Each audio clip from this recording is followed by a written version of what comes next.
ये खबर सुनकर आप बोलेंगे, लो बोला तो कौन बोला। अखंड भारत को लेकर नेपाल के पूर्व प्रधानमंत्री क्यों बवाल काट रहे हैं। जहां एक तरफ ये सब कुछ हो रहा है तो वहीं पुतिन और जिनपिंग के भारत आने से पहले ही भारत ने बड़ा कदम क्यों उठा लिया, जानेंगे क्यों रोक दिया है दोनों को। जियोपॉलिटिक्स में धमाल मचा हुआ है, आइए जानते हैं इन खबरों को विस्तार से। कहते हैं मजनू को लैला का कुत्ता भी प्यारा, कुछ वैसा ही हाल था ओली का एक जमाने में। ओली जब नेपाल के पीएम हुआ करते थे तब नेपाल में एक चीनी राजदूत थी होऊ यान की, और उस समय तो यहाँ तक कहा जाता था कि होऊ यान की अगर दिन कह दे तो दिन हो जाता था और रात कह दे तो रात हो जाता था। उस जमाने में भी केपी शर्मा ओली भारत के खिलाफ सिर्फ बवाल ही काटते थे और भारत के खिलाफ ही बोलते थे।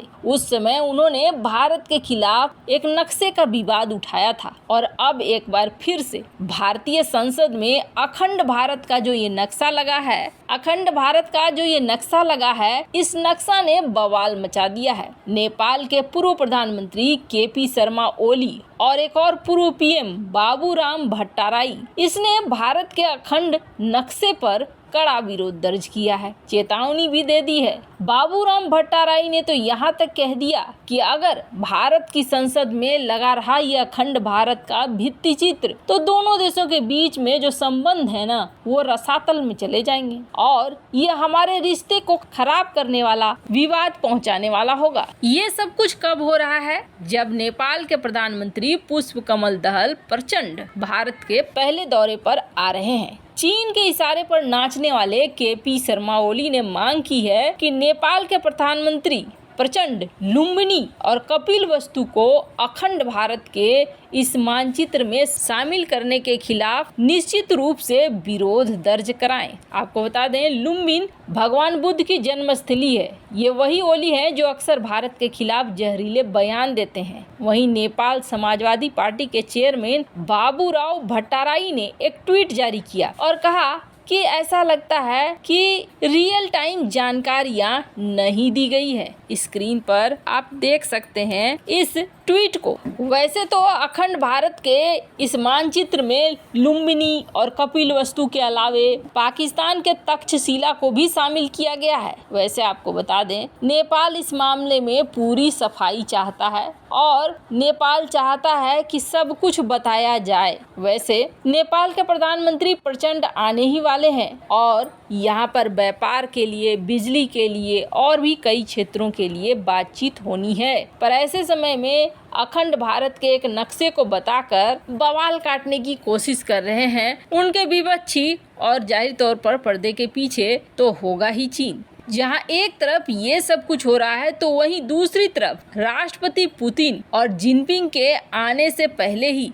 भारत ने कौन सा कदम उठा लिया है। आपको बता दें, हाल ही में जब भारत में एससीओ संगठन की बैठक हुई थी, विदेश मंत्रियों के लेवल की जब हुई थी, तो भारत में पहुंचे हुए थे 12 साल बाद पाकिस्तानी विदेश मंत्री बिलावल भुट्टो और डॉक्टर एस जयशंकर के बीच जो बातचीत हुआ था वो बातचीत एकदम तगड़ा वाला था। एससीओ मीटिंग में साफ तौर पर दिखा था बिलावल भुट्टो को बहुत बुरी तरीके से लताड़ दिया था। सब कुछ शुरुआती दौर में ठीक था, शायद पाकिस्तान के हिसाब से ही था, लेकिन जब अंतिम समय आया तो बिलावल भुट्टो को चारों खाने चित कर दिया डॉक्टर एस जयशंकर ने। काफी समय तक मीडिया में खबर बनी रही थी जिसमें डॉक्टर एस जयशंकर ने बुरी तरीके से बिलावल का क्लास लगाया था। लेकिन इस एससीओ समिट में कुछ चीजें हुई जो बता रही थी कि एससीओ समिट अब वो मामला नहीं रह गया है जिस तरीके से पहले देखा जाता था। 2018 में भारतीय पीएम ने एक संदेश दिया था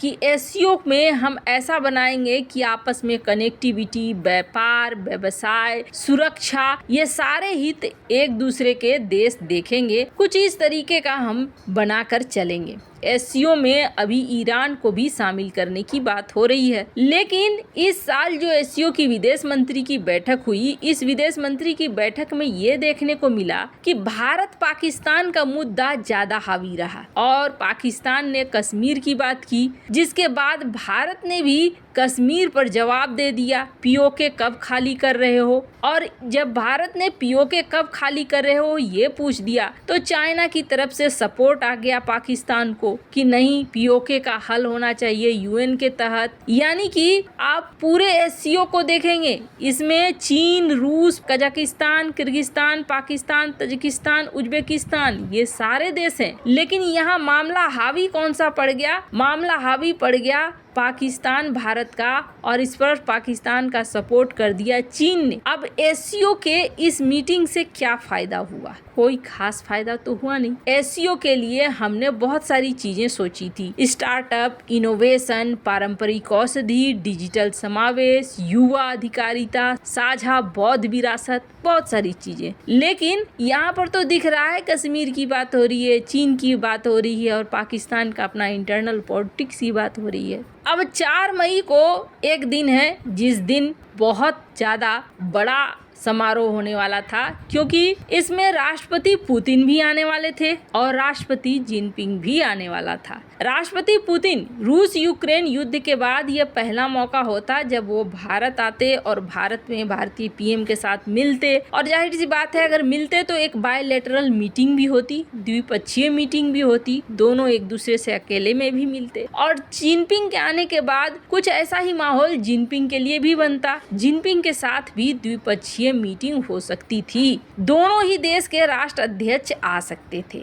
अब अचानक से क्यों फैसला लिया गया है और कब लिया गया है, कैसे लिया गया है, कुछ भी नहीं बताया गया। सिर्फ ये बताया गया है कि 4 जुलाई को जो बैठक होनी थी एससीओ की शिखर सम्मेलन की, जिसमें सारे देश के राष्ट्राध्यक्ष जो सदस्य देश हैं उनके राष्ट्राध्यक्ष आने वाले हैं, उस बैठक को कैंसिल कर दिया गया है। हम होस्ट नहीं करेंगे, यानी अपनी धरती पर हम इस मीटिंग को नहीं करेंगे, हम इस मीटिंग को वर्चुअल करेंगे, ऑनलाइन करेंगे। यानी दुनिया के ये जो सदस्य देश हैं, ये सदस्य देश ऑनलाइन आएंगे, जिनपिंग हो, पुतिन हो या फिर और कोई देश के ही क्यों ना हो। और इस मीटिंग को चेयर कौन करेगा? तो इस मीटिंग को चेयर करेंगे पीएम मोदी। ये पूरी मीटिंग वर्चुअल तय की गई है। अब क्यों की गई है इसके बारे में कोई कारण नहीं बताया गया है। मिनिस्ट्री के द्वारा सिर्फ यही कहा गया है कि बहुत लंबे समय से हम सोच रहे थे